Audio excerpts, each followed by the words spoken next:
Les habitants de mon pays ont désespérément besoin de la paix. Mais comment construire la paix sur des fausses communes? Comment construire la paix sans vérité ni réconciliation? Comment construire la paix sans justice ni réparation?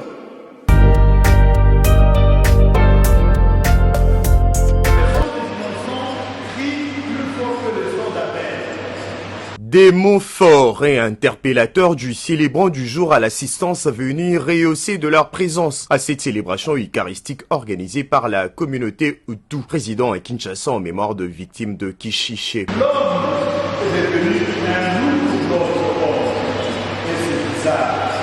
Confiant les âmes de ces énièmes victimes des atrocités du Rwanda sur le sol congolais sous couvert 1-23, ces fidèles catholiques implorent la grâce des dieux sur la RDC. Pour le ministre de la Communication et Médias, cette célébration est une occasion pour lancer à nouveau un appel à la solidarité. Patrick Mouyaya a précisé que la justice internationale est saisie pour ces massacres qui a coûté la vie à de milliers de Congolais, un génocide oublié. Au-delà de la justice, au-delà du deuil, les compatriotes qui sont décédés méritent chacun une sépulture. Nous nous assurerons, dès que les choses seront rétablies, pour que la paix de leurs âmes puisse être consacrée suivant nos traditions. Parmi les intervenants à cette messe, le député national Elvis Moutiri a invité le peuple congolais à participer massivement à la mobilisation générale lancée par le chef de l'État pour buter dehors l'ennemi du pays de Nkibavita. Des discours religieux autant que politiques, à l'image de cette paroisse, s'y sont succédés pour réconforter et renforcer la cohésion nationale.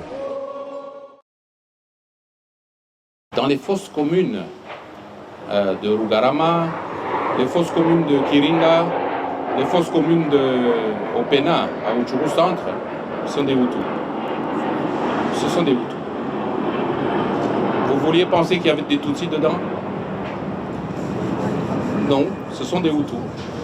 Je confirme que ce sont des Hutus. Ce sont des Hutus qui sont là-bas. Oui, ça je peux l'affirmer. Nous avons fait un tour à un moment donné avec le général Kassikila, n'est-ce pas? Nous avons mené des enquêtes sur place. Moi j'ai l'habitude de dire des choses fouillées, documentées, voilà. Donc ce sont des Hutus qui sont dans ces fosses communes. Et ce sont eux qui sont été... Contrairement au mémorial du Rwanda là-bas, hein, là où on a mis les squelettes là. La plupart de ces gens-là sont des Hutus aussi rwandais, ne sont pas des Tutsis. Quand, tu sais, Kagame utilise cela comme un fonds de commerce pour se faire de l'argent à gauche, à droite, mais ce sont des Hutus qui sont dedans. Si tous ces gens-là étaient Tutsis, il n'y aurait plus de Tutsis au monde. Ils seraient tous morts, parce qu'ils sont très minoritaires. Ce sont des Hutus qui sont dans ces mémorials. Pour ce qui est de Kishiche, effectivement, il y a eu, parmi les morts, il y a eu des Houndés, il y a eu des Nandés, il y a eu des Tembo, il y a eu même des Tois, des Hutus, etc. Sauf les Tutsis. Et donc, c'est pour vous dire que l'extermination vise les Bantous. Et quand vous faites une projection du passé vers l'avenir, vous vous rendrez compte que c'est surtout ceux-là qui sont martyrisés, qui sont massacrés. Du Grand Nord de Béni, vous descendez, vous vous rendrez compte que le mode opératoire des massacres a des similitudes. C'est vers là que nous devons mener les enquêtes. Il y a des similitudes. C'est pour cela que je demande à tous nos compatriotes bantous de faire bloc et de réfléchir ensemble. Nous ne devons pas seulement être nandés dans notre coin en train de réfléchir, ou Houndé, ou nous devons nous mettre ensemble. Et c'est ce que nous sommes en train de créer. Il faut qu'on réfléchisse ensemble parce que l'ennemi est connu, l'ennemi il est commun.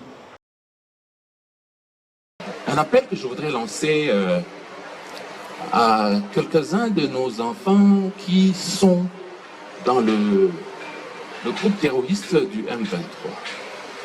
Je crois qu'il est grand temps, parce que le compte à rebours a commencé.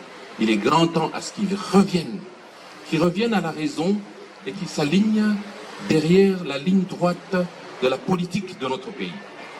Autrement, ça sera tard. Le compte à rebours a commencé, ça je le dis. Je vous prends en témoin. Le compte à rebours a commencé.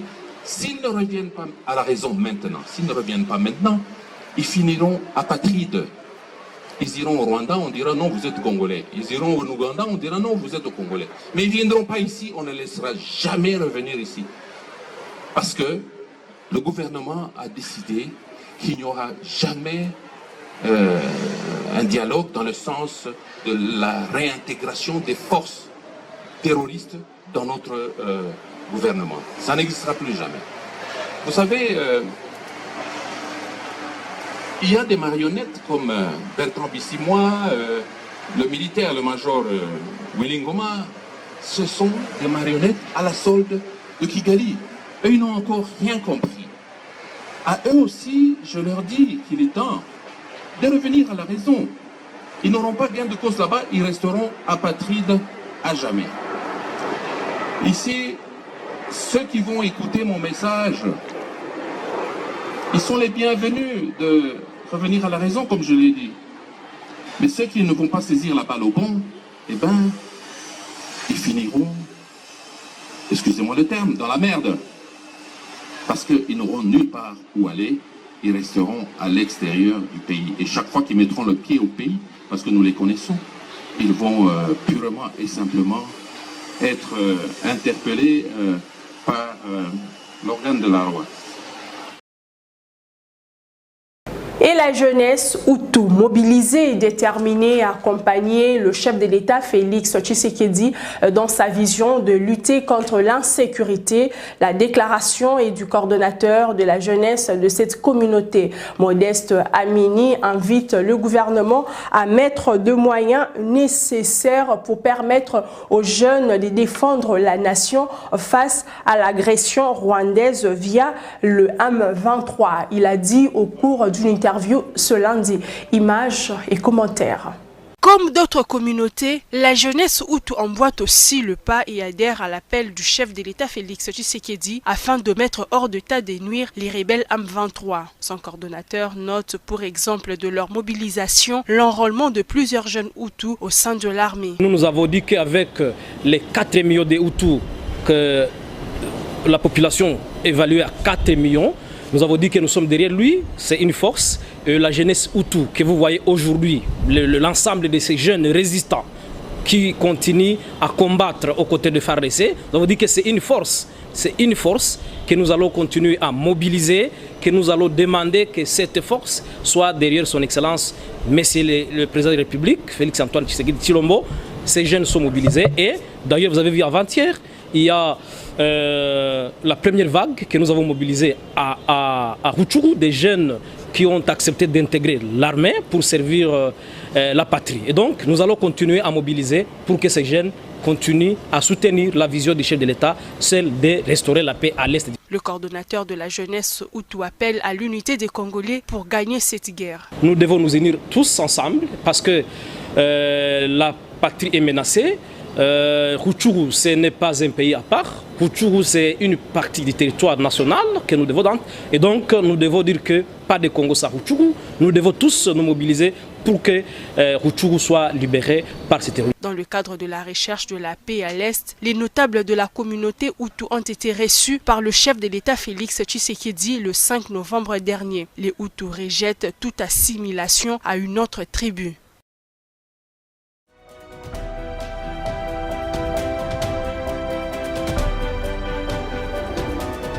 Je m'adresse au gouvernement congolais, je m'adresse au peuple congolais. Nous devons réfléchir sur ce qui se passe dans notre pays. Je crois que toute cette histoire de dialogue, toute cette histoire d'échange, de négociations, c'est de la mascarade. On a fait ça à Mobutu, il a été chassé du pouvoir. On a fait ça à Mouzé Laurent Désiré Kabila, il a été tué. On a voulu faire ça à M. Joseph Kabila, le président honoraire. Il a eu des difficultés tout son mandat. On est en train de le faire à Félix-Antoine Tshisekedi pour nous flouer. Mais la guerre continue. Alors, je vous donne quelques éléments. 2 pays membres de l'EAC nous agressent. Nous faisons partie de l'EAC. Et toute la communauté de l'EAC ne fait aucun commentaire là-dessus. On nous appelle plutôt au dialogue. Pendant que les ennemis sont en train de s'armer, sont en train de se rééquiper, sont en train de recruter et sont en train de prendre du terrain. Nous, on nous force au dialogue. Ça, c'est de 1. De deux, nous sommes le plus grand pays francophone au monde. Deuxième pays francophone au monde. Mais on prend le président de la francophonie, qui est d'un pays anglophone, qui insulte tout le temps la France et traite la France des pays génocidaires. Et c'est ce pays-là auquel on donne la présidence de la francophonie. Et nous, la francophonie ne dit rien sur nos massacres. Ce pays-là est en train de bénéficier des aides de la francophonie et nous, la francophonie ne dit rien sur les massacres. Ça, c'est de deux. De trois, nous avons tous les minéraux dont le monde a besoin. Tous les minéraux dont le monde a besoin. Mais on préfère massacrer 12 millions de Congolais jusqu'à ce jour pour obtenir ces minéraux par des pays qui n'ont aucune tonne, aucun kilo de ces minéraux, qui ne les produisent pas, mais on passe par ces pays pour accéder à nos minéraux et nous, on ne nous écoute pas. Et de 4. Regardez les troupes qui sont en train de venir comme troupes de l'EAC pour nous aider à arrêter la guerre. Ces troupes-là disent quoi? Ces troupes-là vont être des troupes tampons. Ils vont créer une zone tampon. La RDC n'aura pas de contrôle sur les territoires où elles seront. Pendant que les rebelles continuent à occuper les terrains où ces troupes vont aller. Et on se tait. Nous, on nous appelle au dialogue. Arrêtons tout. Le peuple congolais demande au président de la République d'accepter d'arrêter d'abord tout ça. On stoppe. Nous réfléchissons d'abord entre Congolais. Nous comprenons notre problème et puis nous identifions les vrais amis qui vont nous aider à réfléchir pour sortir de cette situation. Sinon, tout ce que nous sommes en train de vivre, c'est de la mascarade. Et nous demandons que ça s'arrête.